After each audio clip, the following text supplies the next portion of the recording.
এক সময়কার কথা, এক যুবক ছিল, নাম তার সালেহ। সে খুবই পরিশ্রমী ও নেককার একজন মানুষ ছিল।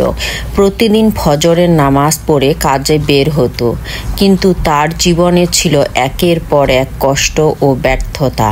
সে কৃষিকাজ করত, কিন্তু কয়েক বছর ধরেই খরা চলছিল। ফসল নষ্ট হয়ে যেত। লোকজন তাকে নিয়ে হাসাহাসি করত। অনেকে বলতো, তুই এত নামাজ পড়িস, তবুও তো কিছু হচ্ছে না। কিন্তু সালেহ কখনো আল্লাহর উপর সন্দেহ করেনি। সে শুধু বলতো, আমার রব নিশ্চয়ই আমার জন্য যা ভালো তাই নির্ধারণ করবেন। তার মা অনেক কষ্ট পেত ছেলেকে এইভাবে দেখে। একদিন বলল, বাবা, এত কষ্ট পাও, তবুও কিভাবে এত ধৈর্য ধরো? সালেহ মুস্কি হেসে বলল, মা, আল্লাহ যেমন কষ্ট দেন, তেমনই সেই কষ্টের মধ্যেই রহমত লুকিয়ে রাখেন। আমি জানি আমার জন্য কোনো না কোনো ভালো জিনিস অপেক্ষা করছে। দিন যেতে থাকে। 1 বছর পর হঠাৎ একদিন বৃষ্টি নামে, টানা অনেক দিন। সালেহর জমিতে এত ভালো ফসল হয় যে গ্রামের সবাই অবাক। এমন ফসল কেউ দেখেনি আগে।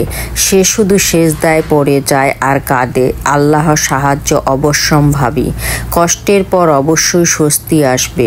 সেই বছর সালেহ শুধু নিজের পরিবারের নয়, গ্রামের গরিবদেরও সাহায্য করে। সবাই বুঝতে পারে সালেহর ধৈর্যই তার সবচেয়ে বড় শক্তি ছিল। ধৈর্য ইসলাম ধর্মে অত্যন্ত গুরুত্বপূর্ণ একটি গুণ। আল্লাহ তাআলা কুরআনে বহু স্থানে ধৈর্য ধারণকারীদের প্রশংসা করেছেন এবং তাদের জন্য বিশেষ পুরস্কারের ঘোষণা দিয়েছেন। আল্লাহ ধৈর্যশীলদের সঙ্গে আছেন। সূরা আল বাকারায় আল্লাহ বলেছেন, হে ঈমানদারগণ, তোমরা ধৈর্য ও নামাজের মাধ্যমে সাহায্য চাও। নিশ্চয়ই আল্লাহ ধৈর্যশীলদের সঙ্গে আছেন। ধৈর্যশীলদেরকে তাদের প্রতিদান দেয়া হবে অগণিতভাবে। ধৈর্য হলো সফলতার চাবিকাঠি। সূরা আল ইমরানে আল্লাহ বলেছেন, হে ঈমানদারগণ, ধৈর্য ধারণ করো, দৃঢ়তা অবলম্বন করো এবং আল্লাহকে ভয় করো, যাতে তোমরা সফল হও। সূরা আল আনামে আল্লাহ বলেছেন, নিশ্চয়ই তোমার পূর্ববর্তী অনেক রাসূল মিথ্যা প্রতিপন্ন হয়েছেন, কিন্তু তারা ধৈর্য ধারণ করেছেন যতক্ষণ না আমার সাহায্য তাদের কাছে এসেছে। ধৈর্য মানে শুধু কষ্ট সহ্য করা নয়, বরং কষ্টের সময়েও আল্লাহর প্রতি বিশ্বাস রাখা।